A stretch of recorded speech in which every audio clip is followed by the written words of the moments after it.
السلام عليكم ورحمة الله وبركاته. ازيكم عاملين ايه؟ يا رب تكونوا بخير. معاكم نعمة الصديق ومطبخ وحركات. والنهاردة هنعمل مع بعض البليلة.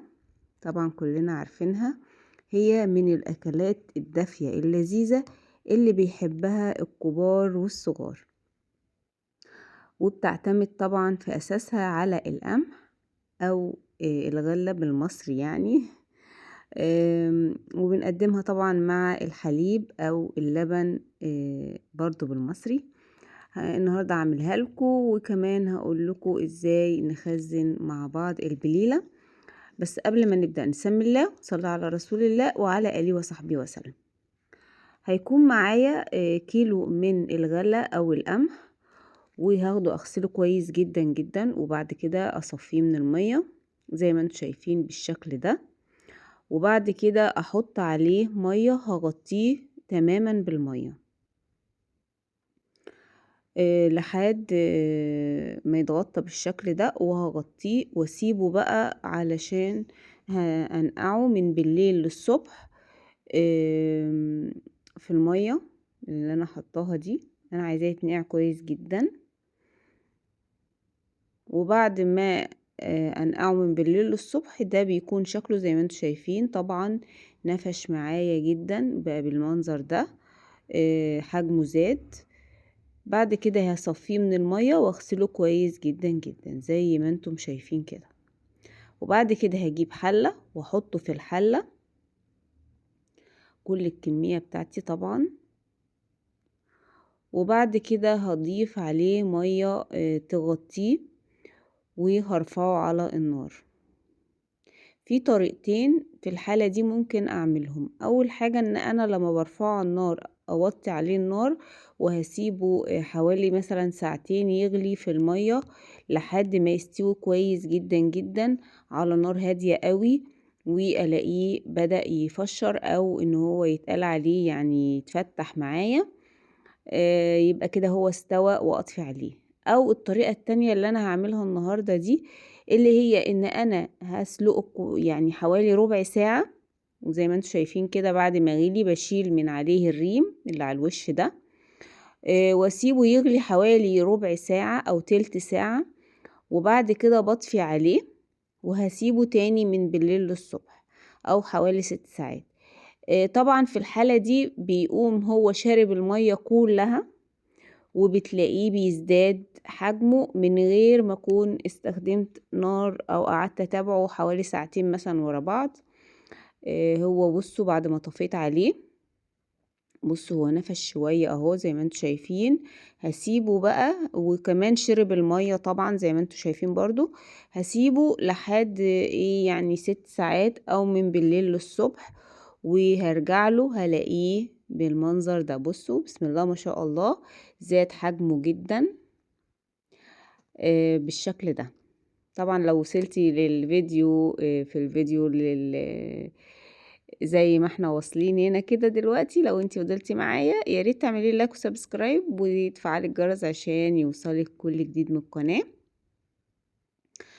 طبعا بما انه هو كيلو فانا هنقصه، يعني هنقص حوالي نص الكمية على جنب، وهسيب النص التاني. طبعا هنقصه عشان انا هحطه في الفريزر بقى للتخزين.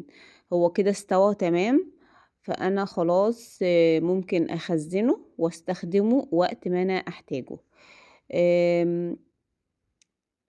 في الحالة دي باخد بقى الكمية اللي انا هستخدمها بس، والباقي هحطه في اكياس واحطه في الفريزر. ودي طريقة التخزين، يعني بعد ما يكون استوى بالشكل ده بحطه في اكياس في الفريزر، وببدأ اخد من الاكياس دي وقت ما انا عايزة. بعد كده باخد الكمية اللي انا حطاها في الحلة، هي اقل من نص كيلو اللي في الحلة دي. الكمية الاكبر هو اللي انا حطيتها في الفريزر.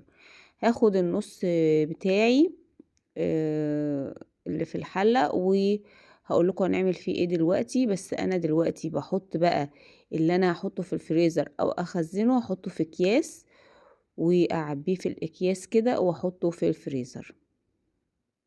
طبعا الطريقة دي بتريحني جدا، لاننا ممكن مثلا بالليل نبقى عايزين ناكل حاجة حلوة، بنطلع البليلة ويدوب بنحطها عليها شوية لبن وبنغليهم شوية على النار كده، تبدأ البليلة تاخد من طعم اللبن وفي نفس الوقت بتسخن وتفك، وطعمها بيبقى خطير وبتبقى مستوية كمان اكتر. وبعد كده نزينها بأي حاجة، مكسرات، قرفة، جوز هند، زي ما انتم حابين طبعا بتبدأوا تزينوها كده. دول هتحطهم في الفريزر، والباقي بقى هقول لكم هنعمل فيه ايه دلوقتي. اللي في الحلة ده بقى هنبدأ ناخده ونرفعه على النار ونحط له لتر من اللبن. طبعا كمية اللبن برضو زي ما انت حابة، بس هو لتر كويس جدا لان ده كمية حلوة. ده حوالي لتر اهو. هنحطه واحدة واحدة، هنحطه حبة حبة كده. وطبعا السكر بتحطي له سكر زي ما انت حابة علشان تحليه بالسكر. طبعا دي وجبة مغذية، مش قادرة اقول لكم مغذية قد ايه. مفيدة كمان جدا جدا للولاد يعني. طبعا كلنا عارفين. بعد كده هحط لها بقى ماء ورد.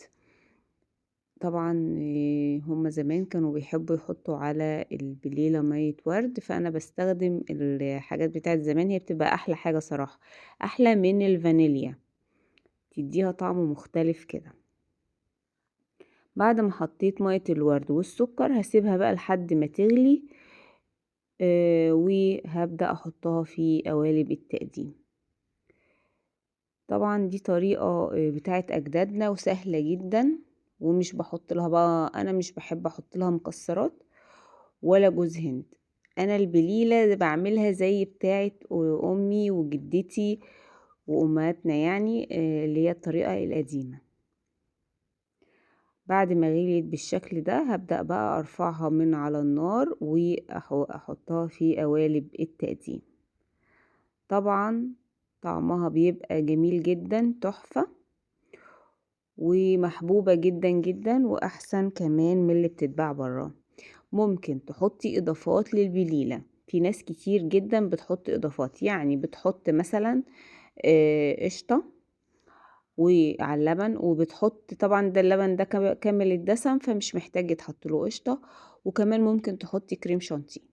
انا بقى بحب احط قرفة كده على الوش وبس كده، وطعمها بيبقى خطير. لو عجبتكم الوصفة ما تنسوش تعملوا لايك وسبسكرايب وتفعلوا الجرس عشان يوصل لكم كل جديد من القناة.